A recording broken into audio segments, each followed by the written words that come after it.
Good morning all dear students. Last class में हमने French revolution start कर दिया था और उसी को आज हम कंटिन्यू करेंगे। लास्ट क्लास में हमने पढ़ा था कि किस तरह से फ्रांस में जो मिडिल क्लास था उसका एमरजेंस हुआ, यानी किस तरह से मिडिल क्लास सामने आए। हमने देखा है कि फर्स्ट स्टेट और सेकंड स्टेट के जो नोबल मैन थे वो क्या थे, उनको सारी प्रिविलेजेस थे, है ना, सारे जो विशेष अधिकार प्राप्त थे। लेकिन फिर बाद में एक मिडल आते हैं, मिडिल क्लास का नाम जिसे हम मिडिल क्लास कहते हैं। 18th सेंचुरी में वो सोशल ग्रुप आता है।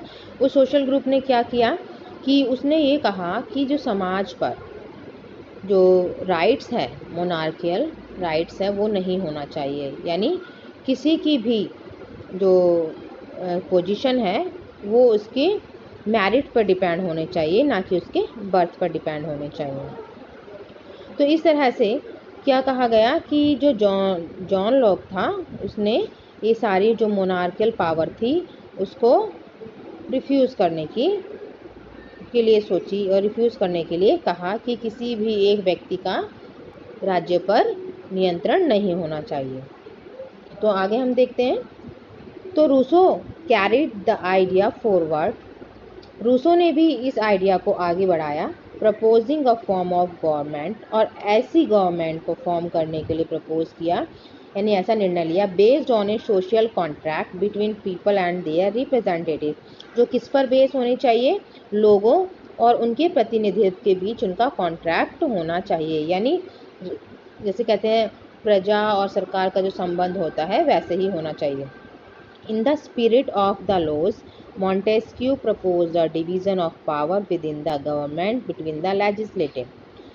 अब मॉन्टेस्क्यू ये भी एक फिलोसफर थे, इनकी बुक थी the spirit of the law. उन्होंने भी एक प्रपोजल रखा, उसमें क्या है कि जो पावर है, गवर्नमेंट की जो पावर है वो डिवाइड होनी चाहिए, किस किस में? लेजिस्लेटिव में, एग्जीक्यूटिव में एंड जुडिशरी में। जैसे कि डेमोक्रेसी में होता है कि जो सरकार की जो शक्तियां हैं वो 3 पार्ट्स में डिवाइड होती है, जिसको हम मेन ऑर्गन्स कहते हैं, जैसे legislative, the executive and the judiciary. जैसे कि लेजिस्लेटिव कानून बनाती है, एग्जीक्यूटिव उन्हें लागू करवाती है, जुडिशरी उन पर न्याय देती है।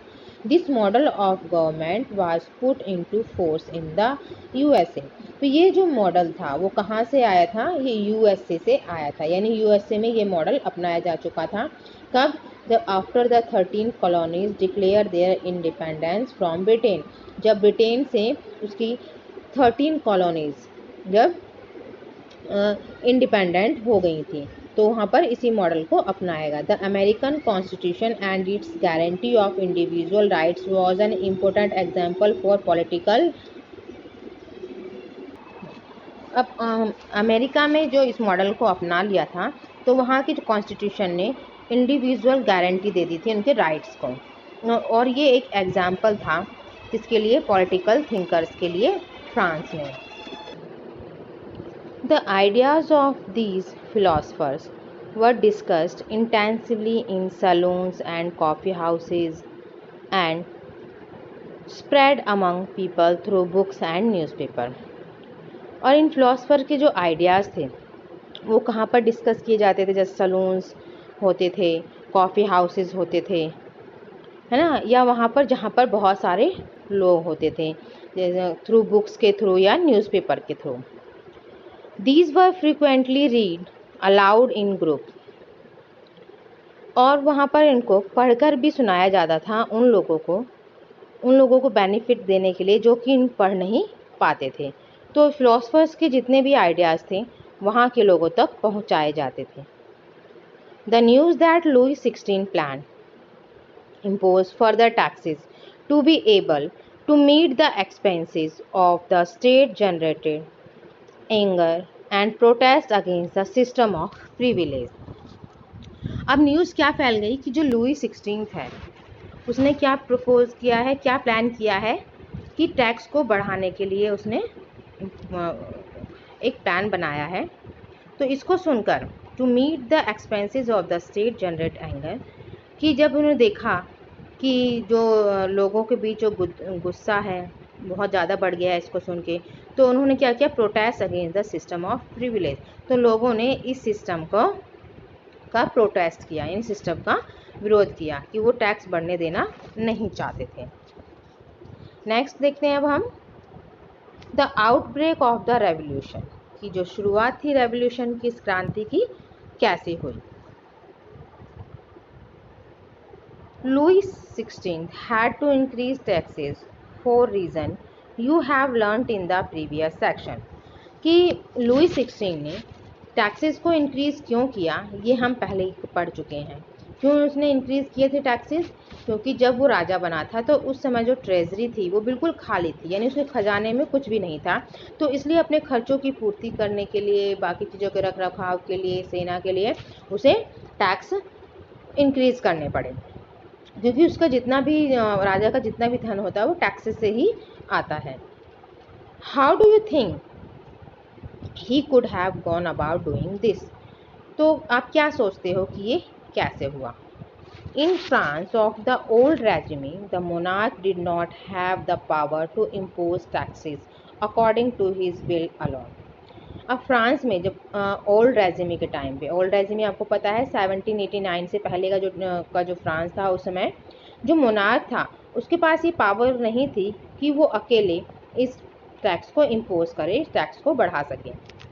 Rather it had to call a meeting of the estate general which would then pass his proposal for new taxes. तो इसके लिए उसे क्या करना पड़ता था? एस्टेट जनरल्स की मीटिंग बुलानी पड़ती थी और तब वो ही इसको पास करने का प्रपोजल देते थे। The estate general was a political body. Estate general क्या थी? एक पॉलिटिकल बॉडी थी which the 3 estate stand their represented, जिसमें तीनों एस्टेट्स जो थे, तीनों स्टेट्स के लोग अपने अपने प्रतिनिधियों को वहाँ पर भेजते थे। However the monarch alone could decide when to call a meeting of this body. तो इस तरह से क्या, जो मोनार्क था, जो राजा था, उसने अकेले ही एक मीटिंग डिसाइड की। The last time it was done was in 1614, और जो मीटिंग थी वो लास्ट बार 1614 में हुई थी, last time. On 5 May 1789, Louis XVI called together an assembly of the Estates General to pass proposal for new taxes. तो 5 मई 1789 को लुई 16 ने क्या किया? एक असेंबली को बुलाया और जिसमें एस्टेट जनरल असेंबली को बुलाया और उसमें क्या, न्यू टैक्सेस के लिए प्रपोजल पास कराने के लिए। A resplendent hall is Versailles was prepared to the host the delegates. और जो वर्साइल का जो महल था उसको प्रिपेयर कराया गया कि जितने भी डेलीगेट्स आएंगे, जितने भी प्रतिनिधि आएंगे उनके लिए। The first and second estate send 300 representatives each. First estate और सेकंड एस्टेट ने 300 अपने प्रतिनिधियों को भेजा, who were seated in row facing each other on two sides, जो कि किस तरह से बैठे थे? आपस में एक दूसरे के आगे फेस करके बैठे हुए थे। 300 उनके जो थे वो रिप्रेजेंटेटिव आए थे और वो जो दोनों थे आपस में एक दूसरे की तरफ फेस करके बैठे थे। While the 600 members of the third estate had to stand at the back, और इनके अपोजिट जो थर्ड एस्टेट में थे उसमें 600 मेंबर्स आए, जो कहाँ बैठे थे? वो इनके पीछे बैठे नहीं थे, खड़े थे। यानी फर्स्ट और सेकंड एस्टेट के जो मेंबर्स थे वो बैठे थे और थर्ड एस्टेट के मेंबर्स उनके पीछे खड़े थे। The third estate was represented by it's more prosperous and educated members. Third estate में कौन से थे? जो एजुकेटेड मेंबर्स थे और प्रॉस्पेरस थे, वो रिप्रेजेंट कर रहे थे इस असेंबली को। Peasants, artisan and women were denied entry to the assembly. लेकिन थर्ड एस्टेट के जो पेजेंट थे, किसान थे, आर्टिशंस थे, वुमेन थे, उनको इस असेंबली में आने की अनुमति नहीं थी, यानी परमिशन नहीं थी। However, their grievance and demands were listed in some 40,000 letters which the representatives have brought with them.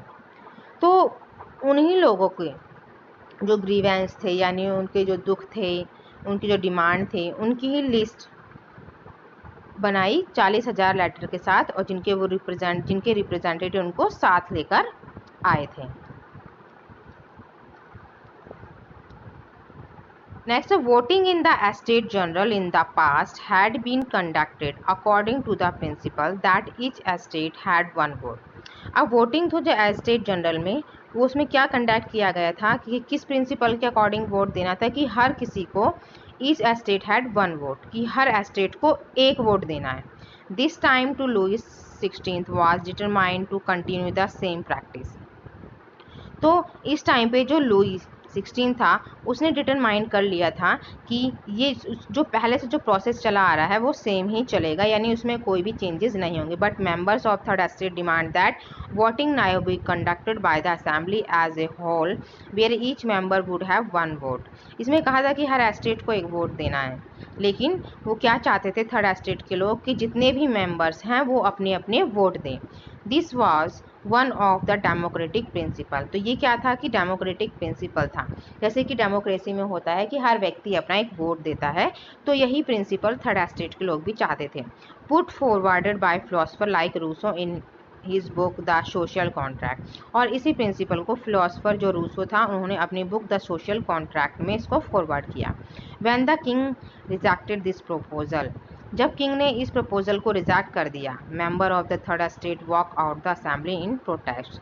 तो थर्ड एस्टेट के मेंबर ने इस असेंबली का बहिष्कार कर दिया, इसको छोड़ दिया, यानी वो इसको इसके अगेंस्ट हो गए, इसके विरोध में हो गए.